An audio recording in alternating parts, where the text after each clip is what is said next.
President Jahanian, thank you very much for this great honor.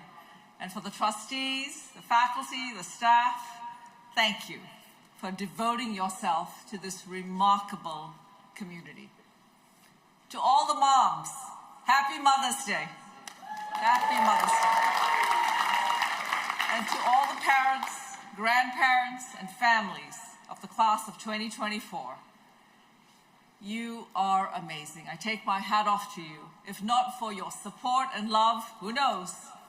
Now, one thing I do know is that while getting into CMU is an accomplishment, getting out is what really earns the applause. So let me give you a moment to take that applause.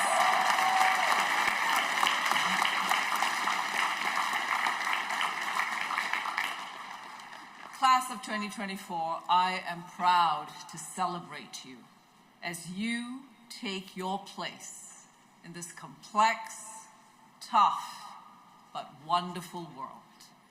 It is a world waiting to be renewed by the contributions of talented, innovative, and compassionate people like you.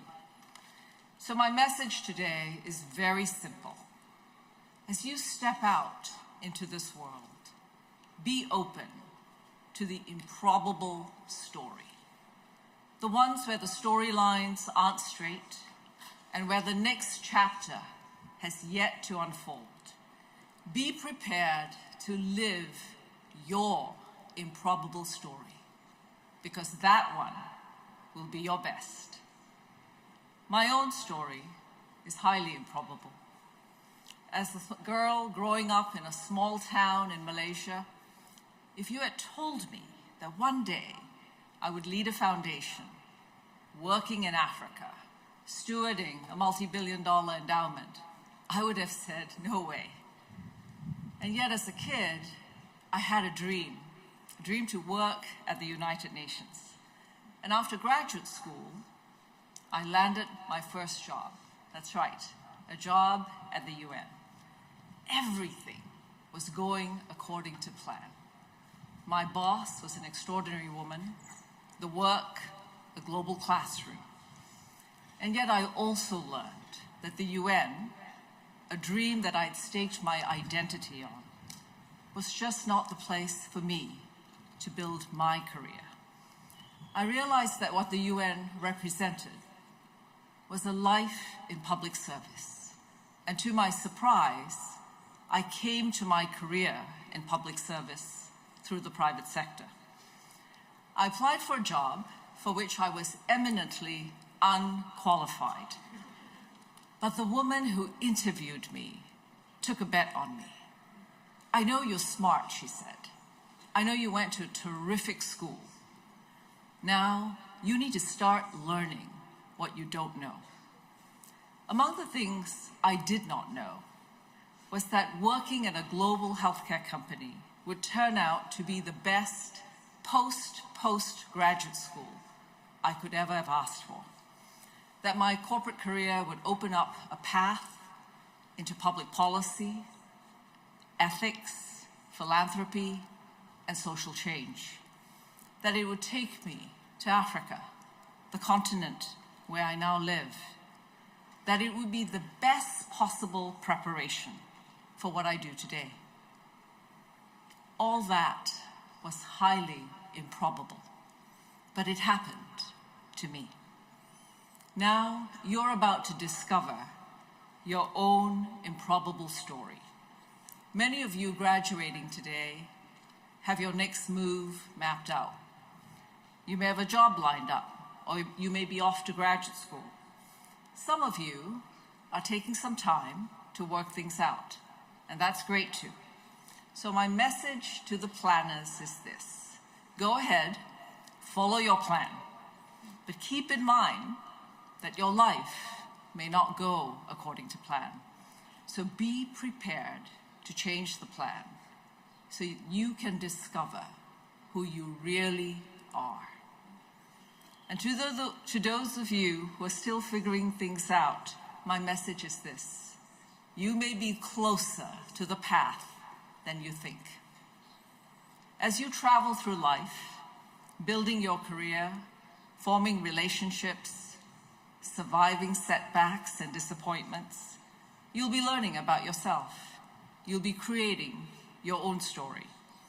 You may see your story as a series of labels.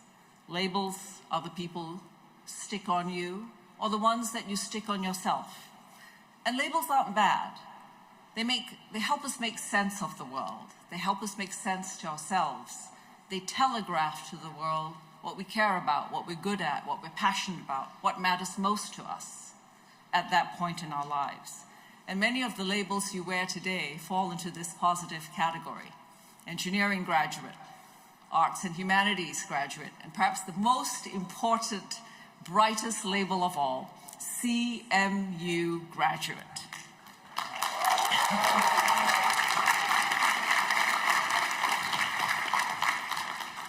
Sometimes you'll need to recognize when a label isn't working for you, when it's limiting you from learning something new, when it's preventing you from seeing yourself in a fresh light.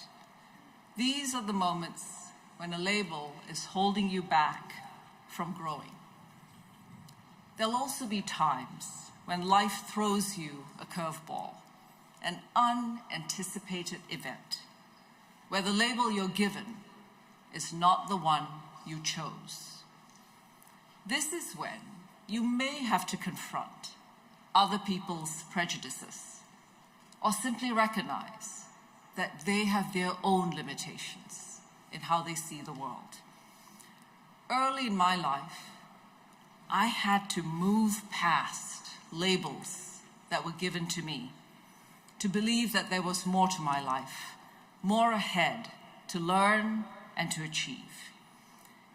In the country where I grew up, my identity card said other. It told the world I was a minority. In the country that I came to, the label was immigrant. Today, I call myself a global citizen. I have journeyed from being the scholarship kid to honorary doctorate recipient.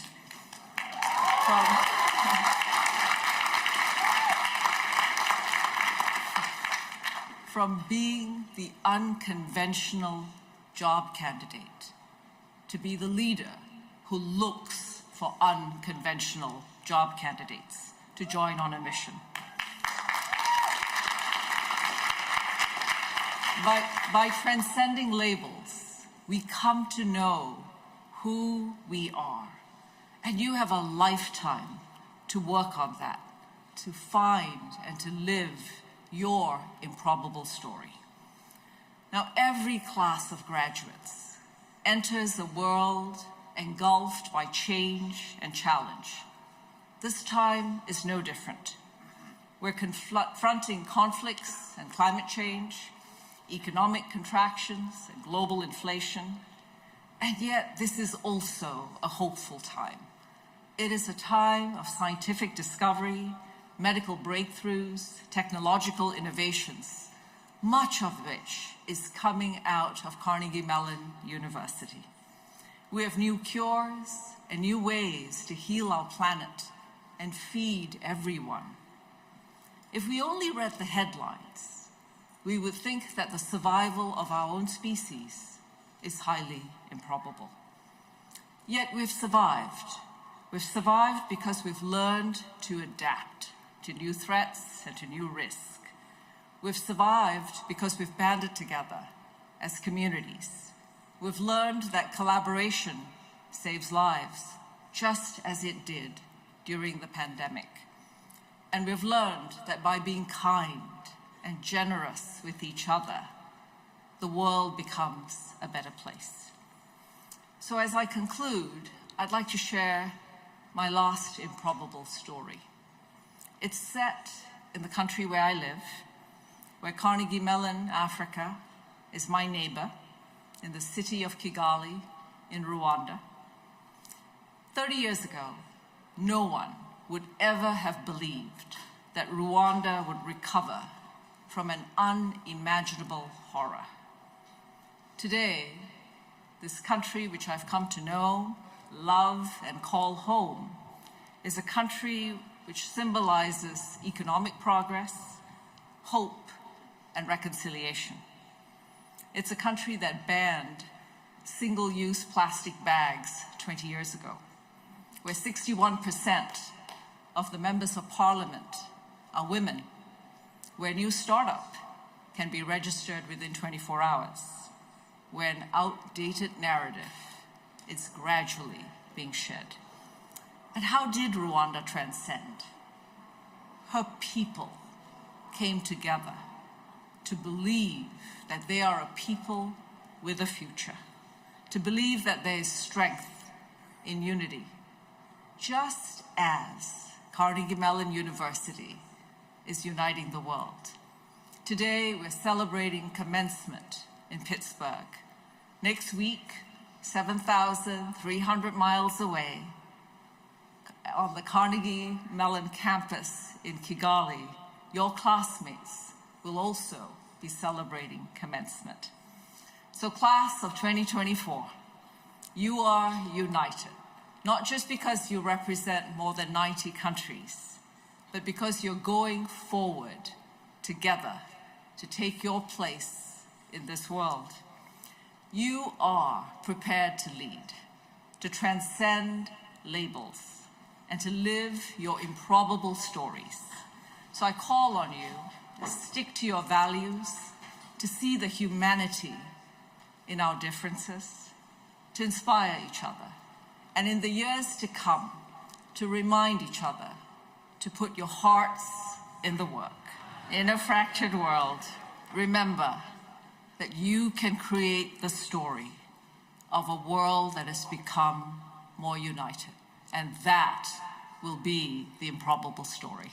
I thank you again for this great honor. I will treasure it always.